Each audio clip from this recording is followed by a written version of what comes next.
चुनी हुई सरकार के अंतर्गत हैं। ये विभाग केंद्र सरकार या एलजी साहब के अधीन नहीं है और बहुत ही अनएम्बिगुअस, बहुत ही क्लियर डिसीजन आया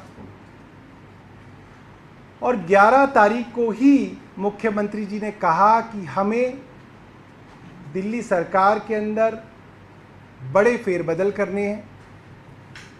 जो अफसर लोगों के काम को रोकते थे, चाहे बुजुर्गों की पेंशन कई महीने तक रोकने की वाली बात हो, अस्पतालों के अंदर गरीब मरीजों को परेशान करने का मामला हो, मोहल्ला क्लिनिक्स के अंदर दवाइयाँ, टेस्ट और डॉक्टर्स के जो रेन्यूमरेशन को जानबूझ के रोकने का मामला हो, इस तरीके के अफसरों को जिन्होंने जनता को परेशान करने का काम किया, उन लोगों को ऐसे पदों से हटाकर अच्छे अफसरों को उन पदों पर लाया जाएगा।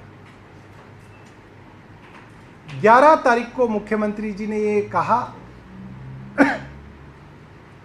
11 तारीख को चुनी हुई सरकार की तरफ से ये आदेश दिया गया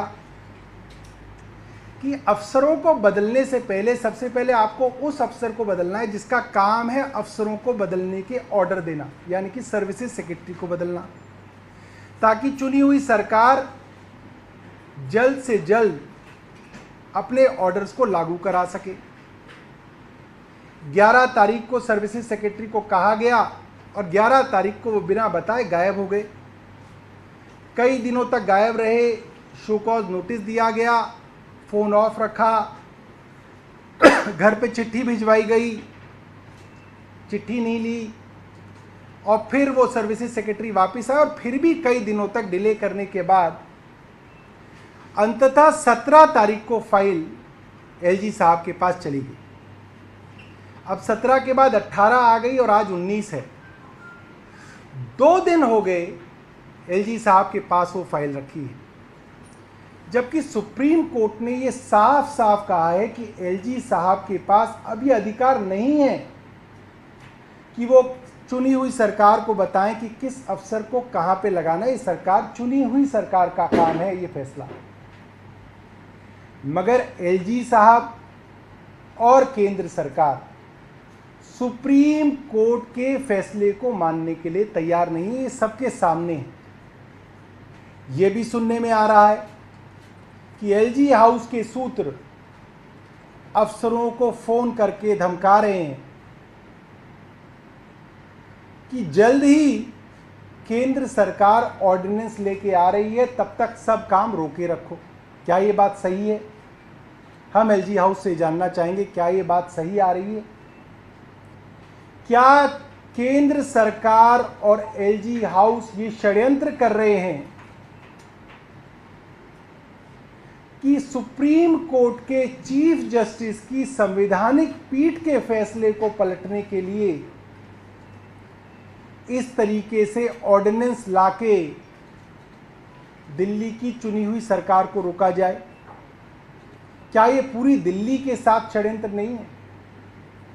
क्या इस तरीके से ऑर्डिनेंस लाने की तैयारी का षड्यंत्र केंद्र और एलजी साहब कर रहे हैं? हमें बताएं। अब 2 दिन हो गए जिसमें सीधा सीधा मुझे लगता है कि सुप्रीम कोर्ट के फैसले को ना मानने वाला भाव केंद्र और एलजी का सामने आ रहा है। तो मैंने रिक्वेस्ट की है अपने मंत्रिमंडल के और सदस्यों को कि मैं और हमारे बाकी मंत्री साथी एलजी साहब से मिलने जाएंगे, उनसे निवेदन करेंगे कि आप जल्द से जल्द जो है इसको आप भेजिए वापस, ताकि दिल्ली के काम और हो सकें। जिस लिए लोगों ने चुनी हुई सरकार को चुना है, जिस लिए संवैधानिक पीठ ने फैसला दिया है, वो काम आगे बढ़ सके। इसलिए एलजी साहब से हम सब लोग मिलने जाएंगे और हम उनसे निवेदन करेंगे कि वो जो है इसको जल्द से जल्द जो है इस फैसले को लागू करते हैं।